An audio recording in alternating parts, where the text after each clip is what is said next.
So good morning, everyone. My name is Ana Ferreras. I am the SNAP nutritionist from the Hispanic Health Council, and today I have my coworker. Hi, everyone. My name is Yesenia Turcios. I'm a SNAP and nutrition educator for the PANA program at the Hispanic Health Council. So welcome back to Eating Smart Being Active. In our last lesson, we learned about grain food.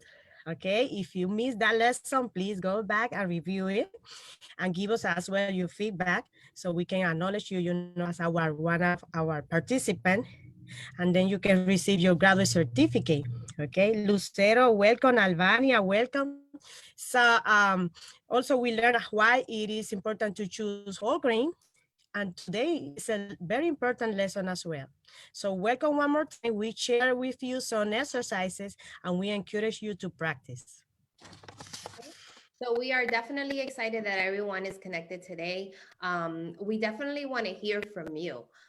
We're talking, but we want to know about you. We want to know, since we last met, were you able to try to add more whole grains to your daily diet? We'll go ahead and put it in the chat. Let us know if you did, if you were successful. What did you add? What did you eat? Did you like it? Are you open to trying other recipes with more whole grains in it? Anna, tell me, what about you? Were you able to add any more any whole grains into your daily diet? Yes, you know what? I keep doing my pancakes with oatmeal flour, which Nice. is whole grain. So what about you? Share with us as well. So I tried whole wheat pasta, and I have to say that I liked it because there was not much of a difference in the taste of regular, pasta. But I liked it, and most Mhm. important, my kids liked it. So that's a win.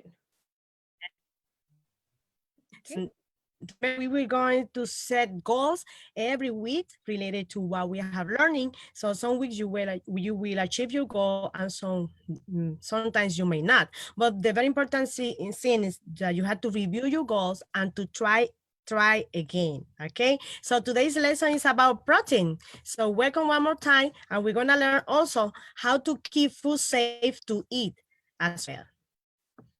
Right. So, talking about protein foods, why do we need protein foods? All right, let's talk a little bit about that. So, protein builds muscle and it strengthens the immune system, which helps protect us from illnesses. And many proteins are a good or excellent source of iron, which is needed for healthy blood and to prevent anemia, which causes us to feel tired and or have low energy. And also, let me tell you that protein food come from as well plants, protein food, which contain fiber, and also from animal sources as well. Protein, you can find it either in plant or animal sources. So plant protein food contain fiber, which is important for our health. Many plant sources of protein, such as beans that you see here, sources of like peas, are really low in fat. Nuts and seeds contain more fat than other plant proteins. However, the type of fat that they contain is unsaturated, which is considered a healthy fat. These fats do not contribute to high cholesterol, okay? Which lead to heart diseases. Animal protein food contain iron that is easily absorbed by the body. So animal sources of protein other than fish also contain saturated fat, okay? And this kind of fat may contribute to heart diseases. So animal sources of protein do not contain fiber. Awesome. So before we continue, we want to go ahead and say hi to Cuevia Cornejo that she also just joined. So good morning. All right. So let's talk Anna, about examples of ounce equivalents. So the recommended daily amount of protein foods is listed in ounce equivalents. So it's similar to what we discussed in the grains lesson. But before we talk about how many protein foods to eat each day, let's talk about ounce equivalents. So the concept is the same as measurement equivalents. So examples of measurement equivalents would be 12 inches equals 1 foot, 100 centimeters equals 1 meter, 1 cup of liquid equals 8 ounces of liquid. So an ounce equivalent is the amount of protein food that has about the same amount of protein as 1 ounce of cooked meat. And let me show you here because it can be confusing. So I'm going to share some amounts considered as 1 ounce equivalent. For example, 1 ounce of cooked lean meat, poultry, or fish is 1 ounce. It's gonna count as a 1 ounce equivalent. One large egg is going to count as 1 ounce equivalent. However, half ounce of nuts, for example, around 12 almonds, 24 pistachios, 7 walnut half, it counts as 1 ounce equivalent. If you are going to eat 1/4 cup tofu, is count as 1 ounce equivalent. If you are going to eat 1/4 cup cooked peas or lentil, or also cooked beans like pinto beans, black bean, bay, garbanzo, all that, if it is 1/4 cup, counts as 1 ounce equivalent. If you are going to eat 2 tablespoons of hummus is mashed chickpeas with oil, some species. If you are going to eat 2 tablespoons, it counts as 1 ounce equivalent. If you are going to eat like 1 ounce cooked tempeh is a fermented soybeans formed into like cake-like. If you're going to eat 1 ounce, it counts as 1 ounce equivalent. Okay. Awesome, Ana. So before we move on, we want to go ahead and say hi to Josefa, who also just joined us. So good morning, Josefa. All right, Ana. So we're talking about ounce equivalents. So what would be the ounce equivalents of a common protein food like a burger patty or a chicken breast? For example, in the table that you can see here, so let me show you like common servings protein of food. Welcome Tatiana as well that join us. So many hamburgers that you eat in fast food restaurant that sometimes are at least 4 ounces or even more. However, one small lean hamburger, it has like 3 ounce equivalent of protein. If you choose like half of a small chicken breast is 3 ounces. One small piece of fish is 3 ounces. 2 tablespoons of peanut butter is 2 ounces equivalent. If you're going to eat half cup of tofu, is 2 ounces equivalent. Okay. If you're going to eat like half cup of any cooked beans, peas or lentil is 2 ounces. Remember that I mentioned that 1/4 cup is 1 ounce equivalent. So if you are going to choose the half of the cup, you are choosing 2 ounces. One large egg is 1 ounce already, and 1 ounce of nut is 2 ounces, okay? Okay. So how much do we need each day? Well, a child of a year old, right, would need about 2 ounces equivalent of protein. Kids ages 2 to 8 would need about 2 to 5.5 ounces. All right. Ages 9 to 13 would need 4 to 6.5 ounces. Now, teenagers 14 to 18 would need 5 to 7 ounces equivalent. And most adults throughout the day will need 5 to 7 ounces equivalents per day. So remember that these are ounce equivalents, not serving sizes. Exactly. So this recommendation were launched today for many people that don't know. Today we have received the 2020-2025 guidelines for Americans, okay? So 1 egg, remember, if you eat 1 egg, it's like 1 ounce equivalent. If you eat scrambled egg in your breakfast, 3 ounces of chicken, you can use this quick guide for finding out how much is 3 ounces, like how much. Use the size palm of your hand, okay, which is approximate to 3 ounces for finding out, the ounce of any size of meat that you are eating. And if you are eating half cup of cooked beans, it's 2 ounces for that day. Okay. So 1 plus 3, 1 plus 3 plus 2 equals 6. So the total is 5 to 6 ounces equivalent, which is the amount that most adults need a whole day. So as you can see with this example, we don't need that much food to get all the protein food that we need in a day. So the important thing to remember is that Mhm. we need protein foods every day, but we do not need a lot of them. So keep portions small. Most of us eat more than the recommended amount of protein. Mm-hmm. And vegetarians, for example, can get all the nutrients and protein they need from dairy food if they are ovo-lacto vegetarian, and from eggs, beans, tofu, and soybeans produce, soy food. nuts and seeds. And we recommend that if you are vegetarian, to consult a registered dietitian or any other nutrition professional for planning your meals to meet your nutrients. Okay.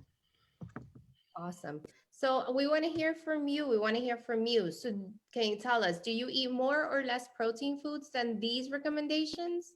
And how would you increase or decrease the amount of protein foods you eat? Anna, let's start with you. And we're waiting for our participants to go ahead and join us in the chat and let us know. Anna, do you think you eat more or less proteins than is recommended? I think by looking at the screen, for example, yeah, that I eat like uh, less than the recommended. Sometimes I eat the recommended for, because we say that for adults it's like to 5 to 7. Okay, so for example, if I choose one egg for my breakfast, I have 1 ounce. And I choose, for example, if I choose chicken breast and I choose the size of the palm of my hand, I have the 3 ounce. It's four, for that day. Sometimes I do not eat protein for dinner. So that's why I think I eating less. What about you? So share with us. Yeah, I would say, Anna, that I probably am guilty of eating more than the recommendation. And I think that one way that I can decrease the amount of protein foods that I eat, I can probably load a little bit more vegetables into my plate and maybe stick with the serving size, especially what you just said, using like the palm as a serving. Uh, Mm-hmm. Very important.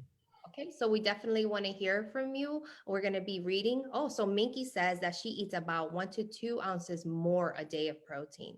Wow, good. Okay. Awesome.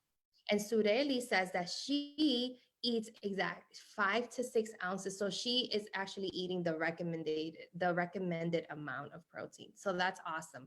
All right. So thank you for sharing. So we're gonna keep reading the messages you guys put on the chat, but let's talk about fish and shellfish. Okay. So we're talking about shrimps, crabs. These contain essential nutrients, including protein, iron, and omega-3 fatty acids. So omega-3 fatty acids, if you don't know, help keeps our hearts healthy. So fish and shellfish are also low in saturated fats. So diets low in saturated fat, they reduce the risk of heart disease, and it is recommended that adults eat at least 8 ounces of fish per week. Now, pregnant or nursing women and small children should include fish in their diets because of the omega-3 acids, and it also helps with brain development and growth in infants and children. However, health experts have this advice for women who may become pregnant, who are pregnant, or who are breastfeeding and young children. So this is the advice that they recommend.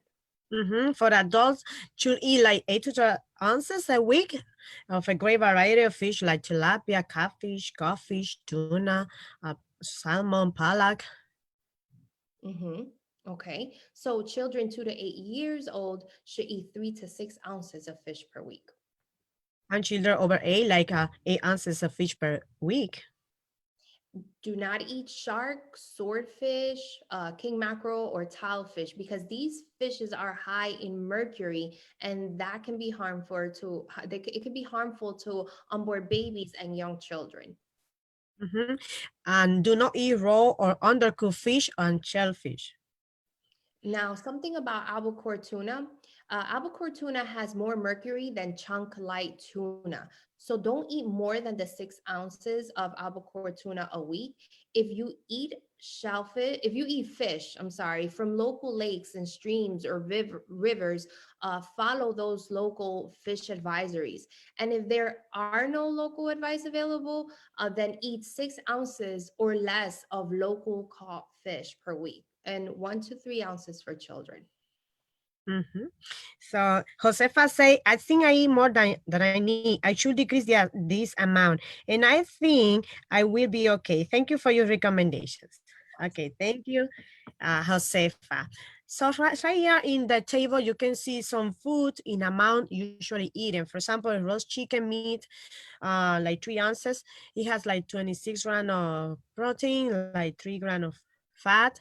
The black beans, if you choose to eat your beans, half cup, you're gonna find fiber, 8 grams, and 8 grams of protein. If you eat to choose the half cup of tofu with calcium, you're gonna find like 10 grams of protein and 6 grams of fat and 1 gram of fiber. If you choose the tuna, 23 of protein, 2 of fat, no fiber. Hot dog, 7 of protein, a lot of fat, 16, no fiber.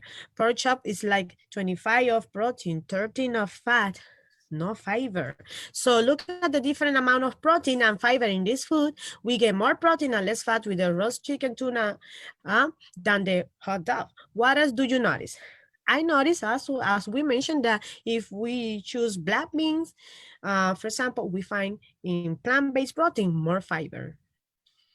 Awesome. So Minky just text that, or just added to the chat, that she loves seafood and she eats at least 2 times a week of seafood. She loves lobsters, shrimps, and salmon. Minky, I love shrimps, I love crabs, I love lobster as well. So she says she's gonna definitely decrease some of the protein throughout the week. That's awesome. Thank you for sharing. All right. So, talking about beans, you just mentioned beans, and those are a healthy and low cost source of protein. So, they have protein and fiber and no fat. So, the information we looked at today is for black beans. So, pinto beans, red beans, black eyed peas, and other beans and peas have about the same amount of protein and fiber as black beans.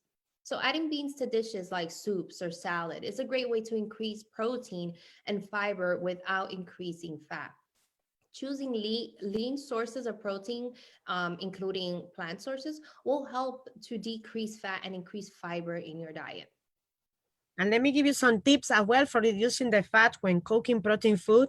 For example, you can trim the visible fat from meat before cooking, remove the skin, any chicken and turkey after cooking, and roast, grill, or broil meat instead of frying, and eat a smaller portion. Okay.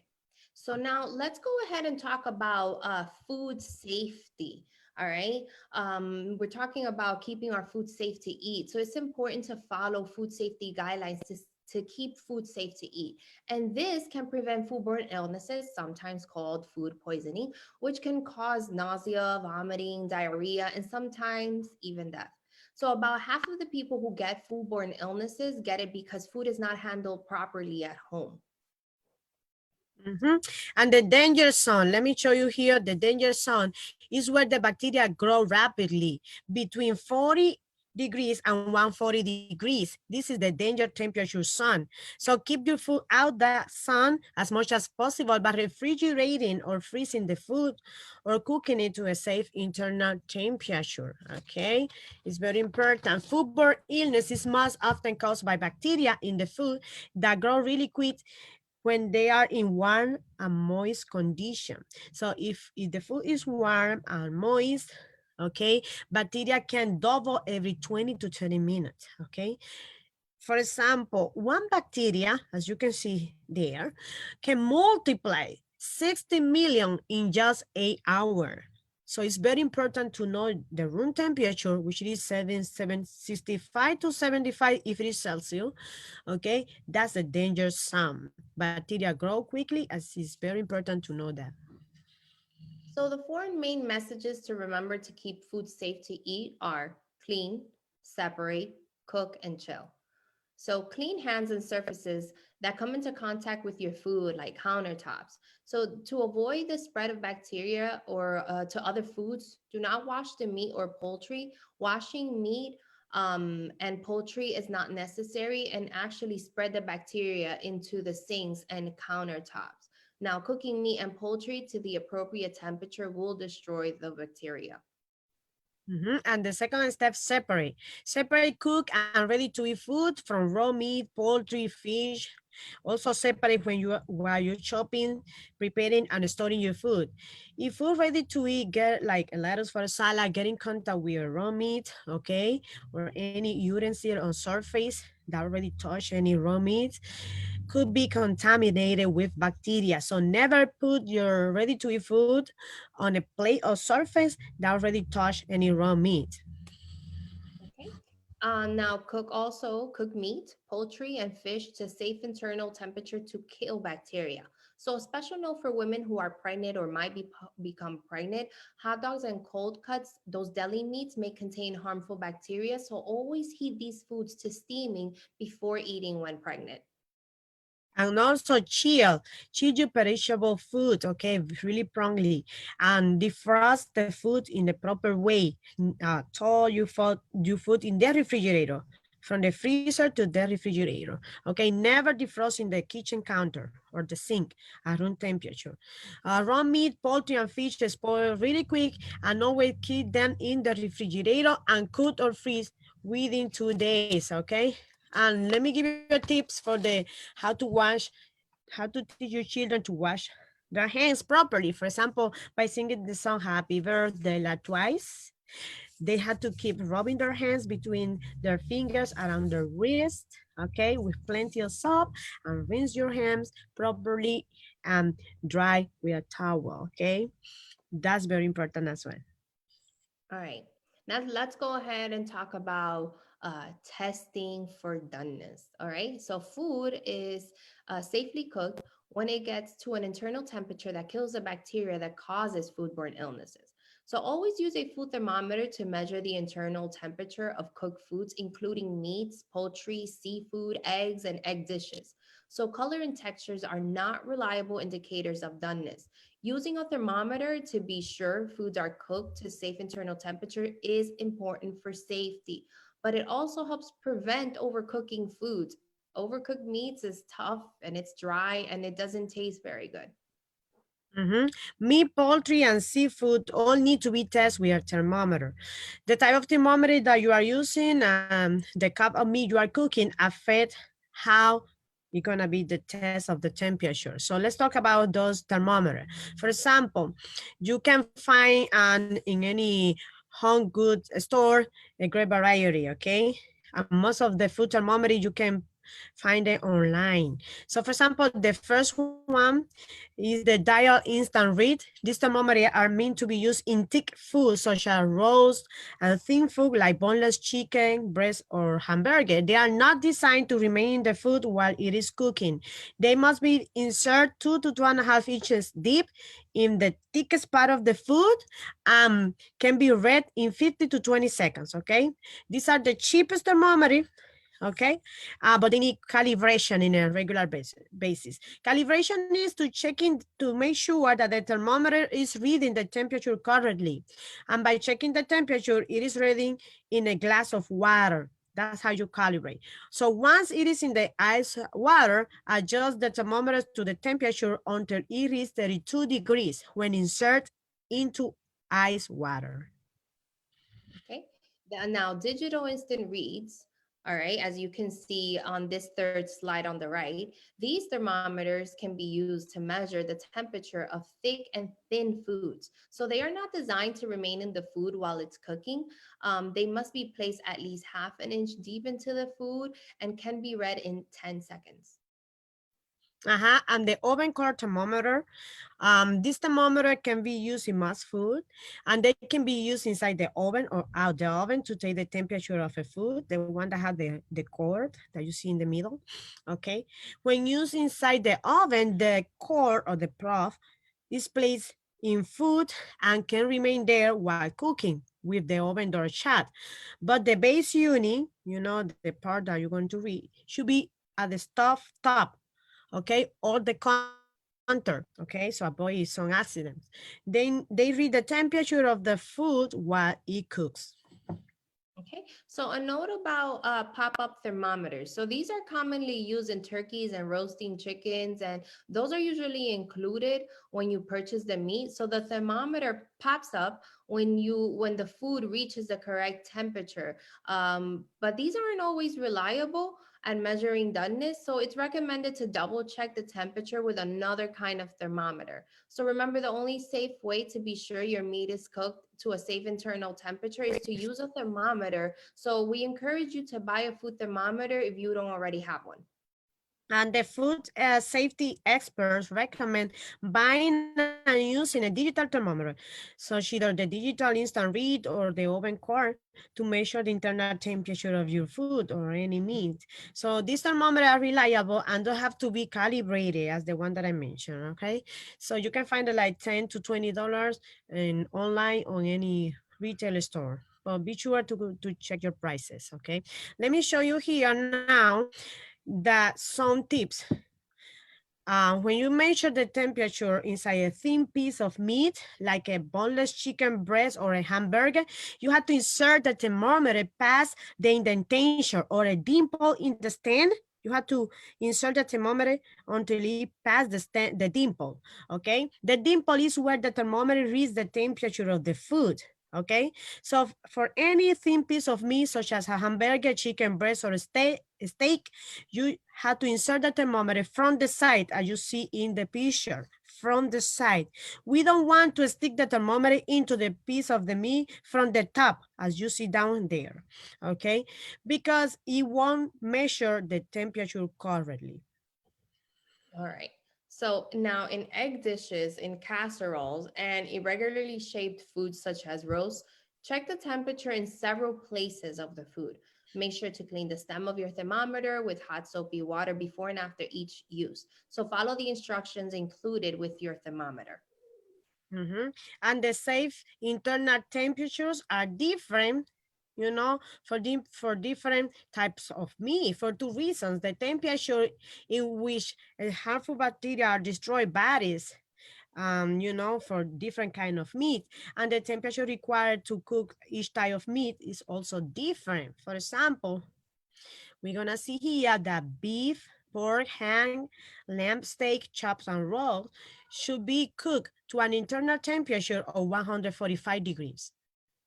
Right. So fish and shellfish are safe to eat when cooked to an internal temperature of 145 degrees. And ground meats, including beef, lamb, pork, need to be cooked to an internal temperature of 160 degrees.